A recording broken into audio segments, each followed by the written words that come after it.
Hello BCom Gujarati student so welcome back.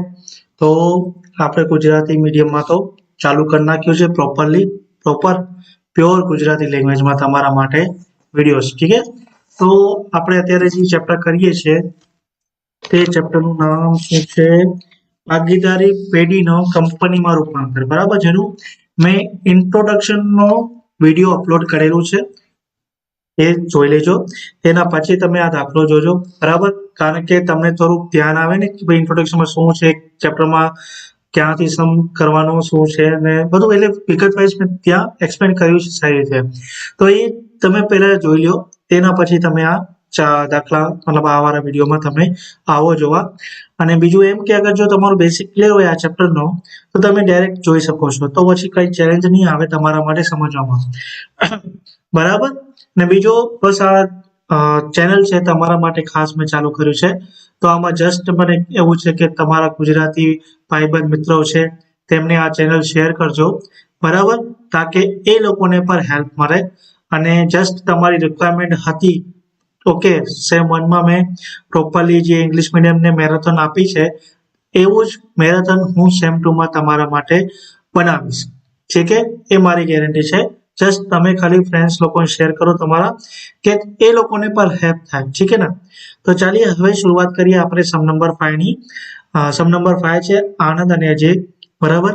અને આ exam માટે ઇમ્પોર્ટન્ટ સમ તમે કહી શકો છો, એક્ઝામ ઓરિએન્ટેડ સમ છે, બરાબર। આવા ટાઈપના દાખલા એક્ઝામમાં આવે છે, બરાબર। તો સારું છે કે તમારે સમ નંબર 5 થી શરૂઆત થાય છે, કે આમાં બેસિક તો બહુ સારી રીતે કવર થઈ જાય છે આ સમમાં। તો હવે સમની શરૂઆત કેવી રીતે કરશું અને એન્ડ કેવી રીતે કરશું, ટોટલી હું તમને સારી રીતે અહીંયા સમજાવવાનો છું। હવે અહીંયા તમે જોઈ શકો છો કે તમારે એક પેઢી છે, અને પેઢીના જે ભાગીદાર છે એ કોણ છે?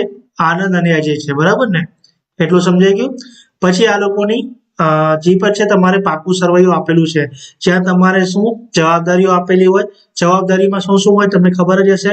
મૂડી હોય ભાગીદારોની, પછી સામાન્ય અનામત, આનંદની લોન છે, લેણદારો, બેંક લોન, કામદાર બચત ખાતા, પ્રોવિડન્ટ ફંડ અને કામદાર અક્ષમત વળતર ફંડ, આ બધી તમારી જવાબદારીઓ હોય। સાથે સાથ મિલકતોમાં શું શું હોય? પાઘડી, મકાન, મશીનરી, સ્ટોક, દેવાદારો અને દાલખાત અનામત, લેણી ઊંડી, રોકાણો અને રોકડ, બરાબર ને? તો આવી બધી મિલકતોના બેલેન્સીસ તમને આપેલા છે।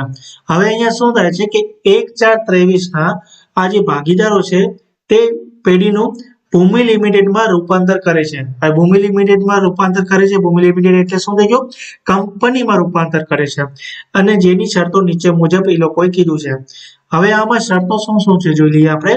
એ લોકો એમ કહે છે કે પાઘડીની જે કિંમત છે 10,500 ગણવાની, બરાબર। પછી કંપનીની આનંદની લોન છે ને, કંપની, બરાબર, આનંદની લોન સિવાય તમામ દેવું લઈ લે છે। હવે અહીંયા તમને પહેલા સમજવું પડશે કે દેવા એટલે કયા દેવા। તો તમે જો મૂડી છે એ દેવામાં ના આવે, બરાબર ને? સામાન્ય અનામત છે એ દેવાના કહેવાય। આ સામાન્ય અનામત તમને હું યાદ કરાવું તો આપણે 12માં ઓલો ભાગીદારનો પ્રવેશ અને ભાગીદારની નિવૃત્તિ એ વાળું ચેપ્ટર કર્યું હતું, બરાબર ને?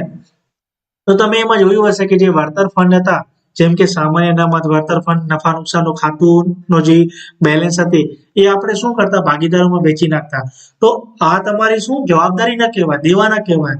તો આને તમે દેવામાં કાઉન્ટ નથી કરવું, તો આનું કરવાનું શું?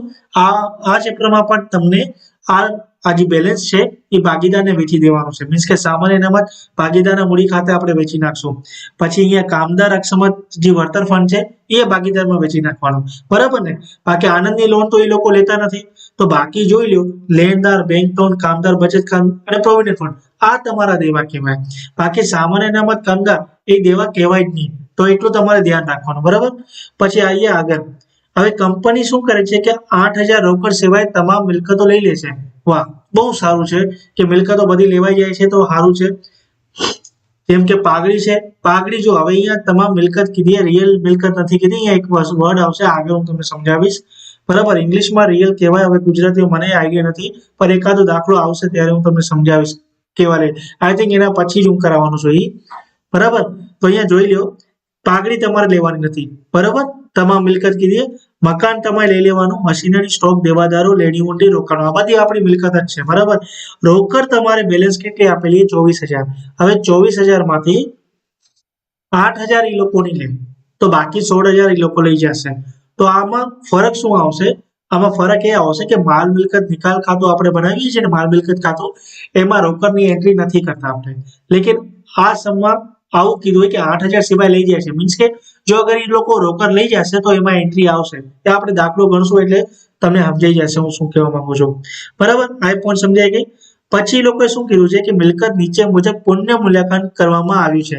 હવે આમાં શું હોય છે કે જ્યારે આપણે ખરીદ કિંમત કાઢીએ ને, તો ખરીદ કિંમત કાઢવા ટાઈમે જેટલી પણ મિલકતો હોય ને એની પુનઃ મૂલ્યાંકન જે વેલ્યુ હોય ને એ આપણે કરવાની હોય છે. તો પુનઃ મૂલ્યાંકન કિંમતમાં શું કીધું હોય કે કાયમી મિલકતો ચોપડે કિંમત કરતા 20% વધારે લઈ જવાની. બરાબર ને? હવે આમાં જો કાયમી મિલકત એટલે શું થાય? ફિક્સ્ડ. બરાબર ને?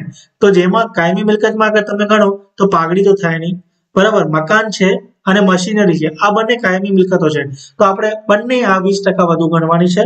સમજાઈ ગયું? તેના પછી સ્ટોક છે એ ચોપડે કિંમત કરતા 20% ઓછું ગણવાનું છે. બરાબર, તો સ્ટોક આપણે 20% ઓછું ગણી લેશું. દેવાદારો પર 10% લેખે અનામત ગણવાની છે. તાલ ખાદ અનામત, તો એ નોર્મલ પોઈન્ટ છે, આપણે 12માંથી કરતા જ આવ્યા છીએ. એના પછી શું કીધું કે ખરીદ કિંમત. હવે હા, જો આ ઇમ્પોર્ટન્ટ છે કે ખરીદ કિંમતે ચૂકવાની ભરપાઈ કેવી રીતે કરશે એ લોકો અહીંયા સમજાવવાનું. આ મેઇન પોઈન્ટ છે કે તો 10,000 ના ઇક્વિટી શેર છે, બરાબર, જે ₹10 ના છે તે આપણે ₹11 ભાવે મળશે. બીજું 300 પ્રેફરન્સ શેર છે એ ₹100 ભાવે મળશે. અને બાકીની રકમ છે એ આપણે રોકડમાં પતાવટ કરવાની છે. બરોબર, બાકીની રકમ રોકડમાં આપવાનું સ્વીકાર્યું. ચાલો બરાબર. હવે છઠ્ઠો, હવે આમાં છઠ્ઠા પોઈન્ટમાં જો આ લોજિકલ પોઈન્ટ છે, તમારે જોવું પડશે.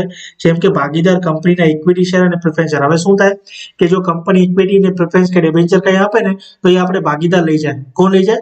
ભાગીદાર લઈ જાય. હવે ભાગીદારને ડિસ્ટ્રીબ્યુટ કેવી રીતે કરવાનું? તો જનરલી શું થાય, પ્રોફિટ એન્ડ લોસ, નફા નુકસાન ખાતાનું પ્રમાણ છે ને એમાં થાય. પણ અહીંયા શું કીધું હોય, જો પ્રેફરન્સ શેર પાકા સર્વેને મૂડીના પ્રમાણમાં આ પોઈન્ટ વાંચજો જરા. બરાબર, તો ક્યારેક આપણે સમ કરવા બેસું ત્યારે આ પોઈન્ટ ધ્યાનથી વાંચવાનું, કયા પ્રમાણમાં છે. બરાબર, પછી શું કીધું હોય, હવે માલ મિલકત નિકાલ ખાતું બનાવો, રોકડ ખાતું બનાવો, મૂડી ખાતા બનાવો. તો માલ મિલકત નિકાલ ખાતું તો મેઇન એકાઉન્ટ છે જ, એ તો આપણે બનાવવાનું છે. અને મૂડી ને રોકડ ખાતું પર આવે જ છે, તો એ આપણે બનાવી લઈશું. એના પછી શું કીધું હોય કે મૂડી ખાતા બંધ કરવા આમ નોંધ કરો. મૂડી ખાતા બંધ એટલે શું થાય ખબર? તમારે અહીંયા મૂડી ખાતા બંધ એટલે બિઝનેસ તો બંધ જ થાય છે. તો જેટલું બેલેન્સ બચશે ને ભાગીદારનો એ આપણે રોકડથી પતાવટ કરવાની છે. તો એ જે બંધ કર્યું ને રોકડની પતાવટની, એમની આમ નોંધ થવાની છે. તો એક વસ્તુ યાદ રાખજો, જેટલા ભાગીદાર હશે ને એટલી આમ નોંધ આવશે. અહીંયા ભાગીદાર કેટલા છે? 2, તો આમ નોંધ પણ 2 જ આવશે. બરાબર, તો હવે ચલો સૌથી પહેલું સ્ટેપ છે કે લોકોએ જે માલ મિલકત નિકાલ ખાતું, રોકડ ખાતું અને મૂડી ખાતું કીધું હોય એ આપણે બનાવવાનું છે. તો અહીંયા મેં માલ મિલકત નિકાલ ખાતું અહીંયા તમે જોઈ શકો છો મેં બનાવી રાખ્યા છે. ખાતા શું આખો સમ કરીને રાખ્યો, તમારે ખાલી મને સમજાવવાનું છે. તો માલ મિલકત નિકાલ ખાતું મેં બનાવી રાખ્યું છે પ્રોપર એક ગુજરાતી લેંગ્વેજમાં. એક વર્ડ પર તમે અમાઉન્ટ સિવાય બાકી એક વર્ડ પર તમે ઇંગ્લિશમાં નહીં જોવાય. બરાબર, અહીંયા જય તમે જોશો, ઉધાર જોશો, ફક્ત તમારા માટે પ્યોર ગુજરાતી લેંગ્વેજમાં મેં આ વિડીયો બનાવ્યો છે ને આખો સેમ ટુ કવર કરવાનો છું. તમને શું કરવાનું, તમારા મિત્રોને શેર કરો કે ગુજરાતી ચેનલ, ગુજરાતી મીડિયમ માટે આવી ગયો છે આ ગુજરાતી બીકોમ ગુજરાતી ચેનલ. બરાબર, તો તમારા ફ્રેન્ડ્સને શેર કરજો. માલ મિલકત નિકાલ ખાતું બનાવી રાખ્યું છે, ભાગીદારના મૂડી ખાતા મેં બનાવીને રાખ્યા છે. અને અહીંયા તમે જોઈ શકો છો કે મેં આ ખરીદ કિંમતની કેલ્ક્યુલેશન છે, પછી આવશો અહીંયા. અને અહીંયા રોકડ ખાતું મેં બનાવીને રાખ્યું છે. બરાબર, તો ખાતા મેં તો બનાવીને રાખ્યા. હવે બીજી વસ્તુ, ખાતા બનાવ્યા પછી હવે શું કરવાનું, તો તમારે શું કરવાનું, જે પણ તમારી પાકા સરવૈયામાં 2 વસ્તુ તમારે બાકી બેલેન્સ છે ને એ આગળ લઈ આવવાના. તો 2 કયા હોય છે? એક તો મૂડીનો બેલેન્સ, તો આનંદનો 60,000 અને અજયનો 40,000. તો એ તમે પહેલા બાકી આગળ લઈ આવો, એની નોંધ કરવાની. તો અહીંયા જો ભાગીદાર મૂડી ખાતા વિગત આનંદ અજય, બરાબર, આ આવી ગયા, બાકી આગળ લઈ આવ્યા. 60,000 આનંદનો બેલેન્સ છે અને અજયનો કેટલો છે? 40,000. આ એક બેલેન્સ થઈ ગયો. બીજું બેલેન્સ હોય રોકડનો. હવે અહીંયા જો રોકડનો બેલેન્સ છે ને એકચ્યુઅલમાં ક્યારે આવે ને ક્યારે ના આવે એ તમારે જોવું પડશે.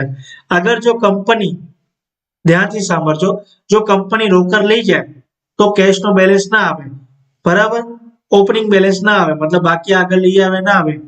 જો ના લઈ જાય તો આવશે. અહીંયા તો શું થાય છે કે રોકડની બેલેન્સ 24,000 છે. કેટલી છે? 24,000. તો એ લોકો 8,000 નથી લઈ જતા, 16,000 લઈ જાય. તો જે 16,000 લઈ જાય છે એ નહીં આવે, તો જે નથી લઈ જતા ને 8,000 એ જ આવશે. સમજમાં આવી ગયું? બાકી આગળ લઈ આવ્યા એટલે કેટલું થશે અહીંયા બેલેન્સ? 8,000 થશે. આપણું બેલેન્સ એ આવી ગયું, ખાતા બની ગયા. હવે આપણે શું કરવાનું? ખરીદ કિંમત કાઢવાની. તો આવી જઈએ ખરીદ કિંમતની કેલ્ક્યુલેશન. તો સૌથી પહેલા અહીંયા આપણે હવાલાથી શરૂઆત કરવાની. પાઘડીની કિંમત કેટલી કીધી? 10,500. તો આયરી પાઘડી 10,500. અને મકાન અને મશીનરી તમારી જે હતી કાયમી મિલકતો એને આપણે 20% વધુ ગણવાની.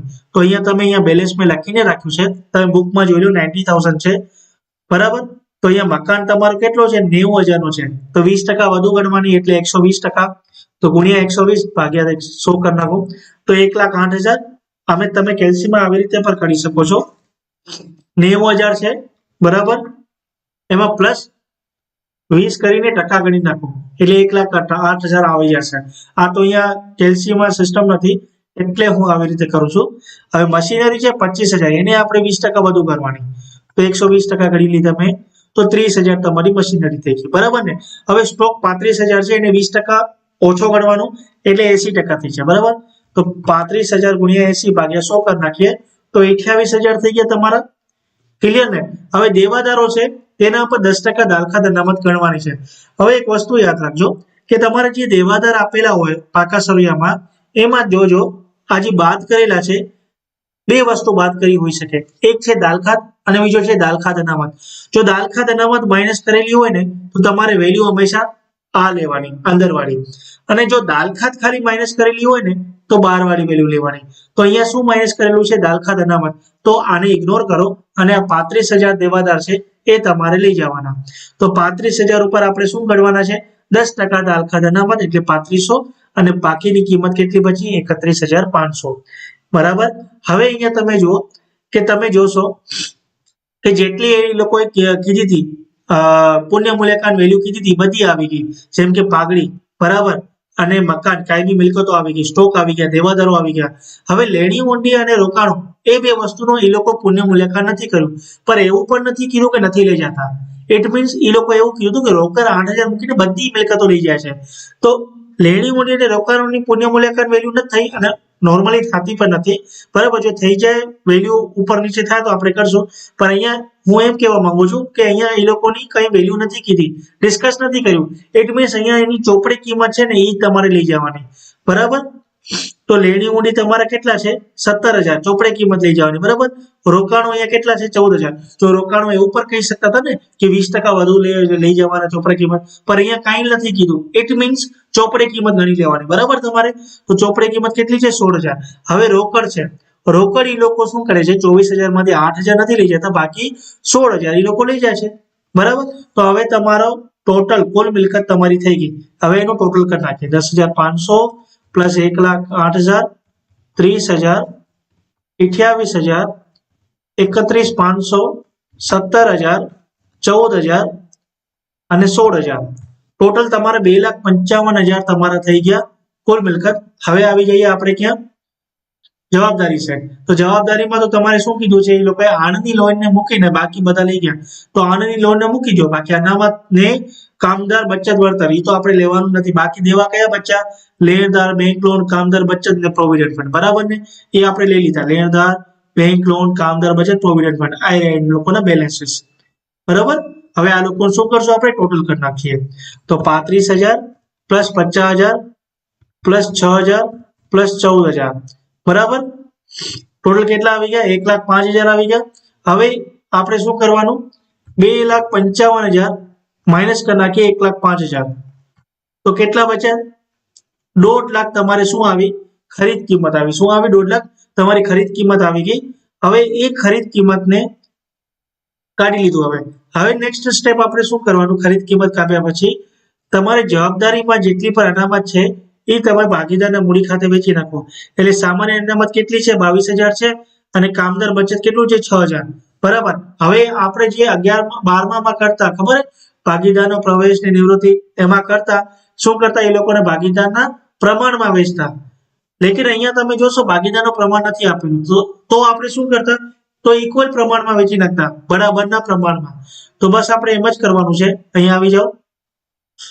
સામાન્ય અનામત આપણે 11,000, 22,000 છે એટલે 11 આનંદને અને 11 કેને અજયને. એવી રીતે કામદાર અક્ષમત પર 3,000 આનંદને અને 3,000 અજયને. બરાબર, એ આપણે દઈ દીધું. પરચેસ પ્રાઇસ આવે, ખાતા બની ગયા.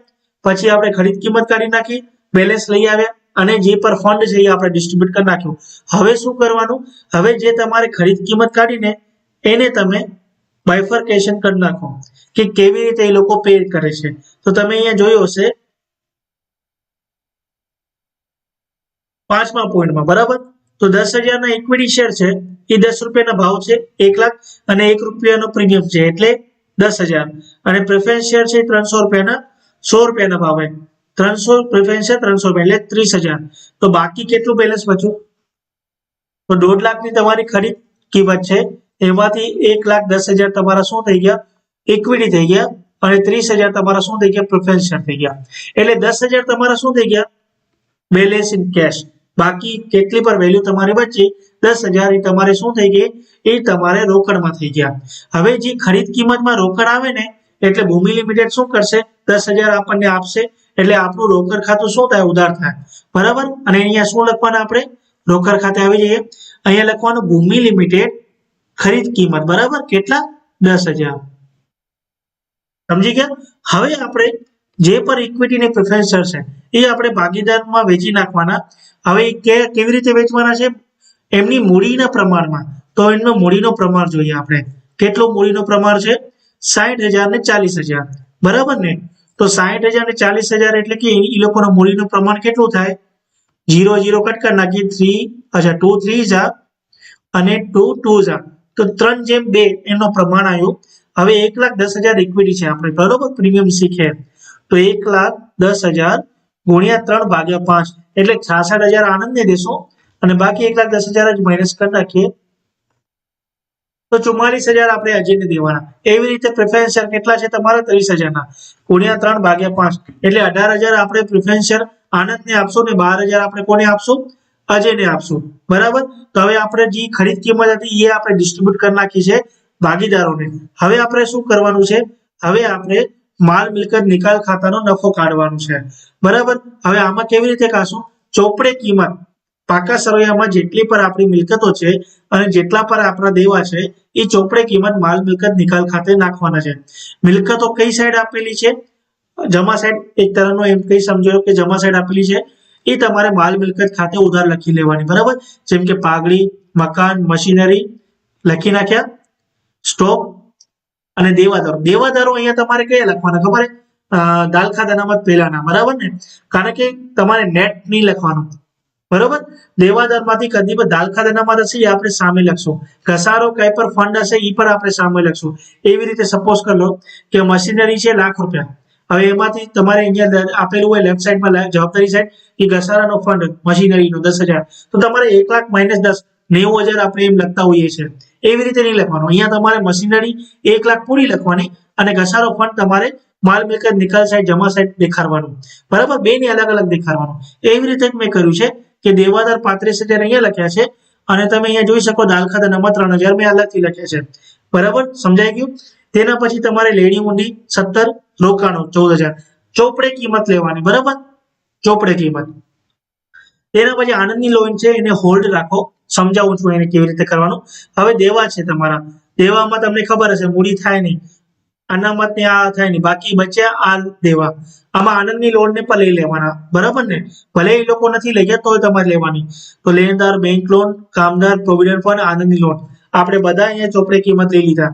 લેણદાર 35, બેંક લોન 50, 60, 14, 12, બરાબર. આ ચોપડે કિંમત લેવાઈ ગયા છે.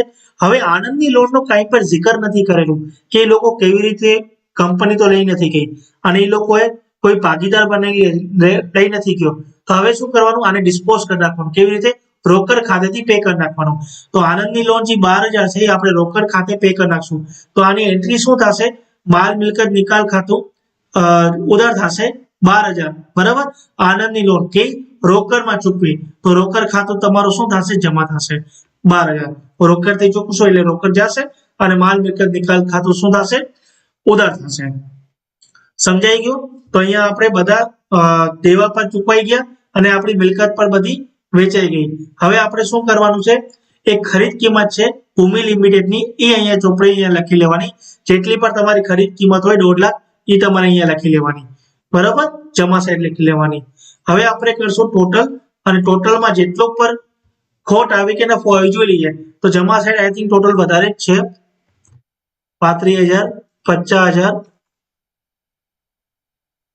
6,000, 14,000, 12,000 અને અહીંયા દાલ ખાતામાં 3,000 છે અને 1.5 લાખ તમારી ખરીદ કિંમત, એટલે 2,70,000 જમા સાઈડ આવ્યું. માઇનસ કરતા કે ઉધાર સાઈડના બેલેન્સ.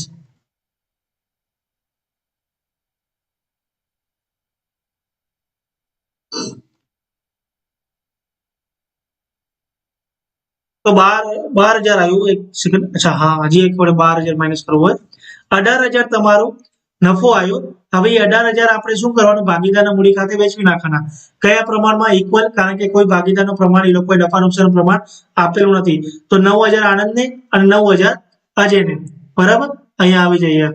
તો 9,000 આપણે આનંદને આપી દીધા, 9,000 આપણે અજયને આપી દીધા. હવે આપણે શું જોવાનું છે, અગર જમા સાઈડ રકમ ખોટી તો એ ભાગીદાર રોકડ લઈ આવશે અને ઉધાર સાઈડ રકમ ચૂકવી તો આપણને ભાગીદારને આપવો પડશે. સિમ્પલ સી વસ્તુ હોય. જમા સાઈડ એટલે શું થાય, ભાગીદાર પૈસા લાવ્યો, અને ઉધાર સાઈડ શું થાય, ભાગીદાર પૈસા લઈ ગયો, બરાબર. તો અહીંયા આનંદનો જોઈએ અગર, તો પૈસા 84,000 લઈ ગયો છે, બટ 83,000 લઈ આવ્યો છે, એટલે 1,000 રૂપિયા જમા સાઈડ ઓછું પડ્યું, એટલે આનંદ રોકડ લઈ આવશે 1,000 રૂપિયા. એવી રીતે અગર અજયનો જોઈએ તો 63,000 લઈ આવ્યો છે અને બાકીનો ખાલી એ કેટલો લઈ ગયો છે, 44 ને 12, મતલબ 7,000 ઓછા, તો એ રોકડ ખાતે ને ચૂકવી નાખવાના છે, બરાબર. તો બસ આપણે રોકડથી જે ચૂકવશું એ જમા થશે, એટલે અજય ખાતે, બરાબર, 7,000, અને જે રોકડ આવશે આનંદ લઈ આવશે એ આપણું ઉધાર થશે 1,000 રૂપિયા, બરાબર. હવે અહીંયા તમારું રોકડ ખાતું ટેલી થવું જોઈએ. આપણે પાકું સર્વે ટેલી કરતા 12માં ફાઇનલ એકાઉન્ટ ચેપ્ટરમાં, અહીંયા તમારે રોકડ ખાતું ટેલી કરવાનું છે. એ ટેલી થઈ ગયો એટલે તમારો દાખલો થઈ ગયો સાચો. તો અહીંયા 8,000 પ્લસ 10,000 અને પ્લસ 1,000 એટલે 19,000 થઈ ગયા. સેમ ટુ સેમ જમા સાઈડ જોઈ લઈએ, 12,000 ને 7,000 ટોટલ કેટલા થઈ ગયા, 19,000. મીન્સ કે 19 ને 19 તમારું અકાઉન્ટ થઈ ગયું ટેલી, બરાબર. તો આખો દાખલો આપણે ઇન ગુજરાતી પ્રોપર લેંગ્વેજમાં કર્યું છે. હવે એક લાસ્ટ બચે છે, એ છે તમારી આમનોંધ. આમનોંધ કઈ છે, અહીંયા આવી જાઓ. જે અહીંયા આપણે ક્લોઝિંગ લખીએ, 1,000 આનંદ લઈ આવ્યો અને 7,000 જે આપણે આનંદને ચૂકવ્યા. તો જે આનંદ લઈ આવ્યો એની એડજસ્ટમેન્ટ શું થાય, રોકડ ખાતું ઉધાર, તે આનંદ મૂડી ખાતે જમા, બરાબર. કારણ કે આનંદ મૂડી ખાતું જમા થશે, રોકડ આવશે, તો રોકડ ખાતે ઉધાર, આનંદ મૂડી ખાતે જમા. અને અજયને આપણે રોકડ ચૂકવીએ એટલે રોકડ ખાતું ઉધાર, તે અજય ખાતે ઉધાર, તે રોકડ ખાતે જમા, બરાબર. રોકડ જાય એટલે શું થાય, જમા થાય. ક્લિયર. તો આ તમારી આમનોંધ હતી. એક ભાગ આના કપાઈ જશે કે તમે નહીં કરશો. તો ટોટલી પ્યોર ગુજરાતી લેંગ્વેજમાં આપણે સમ નંબર 5 કમ્પ્લીટ કર્યું છે. આવી રીતે જ આગળના દાખલા કરશું. આઈ હોપ કે તમને સમજાયું હશે, બરાબર. ગુજરાતી પ્રોપર મારી સમજાઈ હશે. તો ચલો કમેન્ટમાં જરૂર મને કહેજો કે તમારે આ પ્રોપર ગુજરાતીમાં સમજાયું કે કેવું લાગ્યું તમારે મારું સમજાવવાનું ઇન પ્રોપર ગુજરાતી લેંગ્વેજમાં. ક્લિયર. હવે મળશું આપણે નેક્સ્ટ વિડીયોમાં. ત્યાં સુધી ટાટા.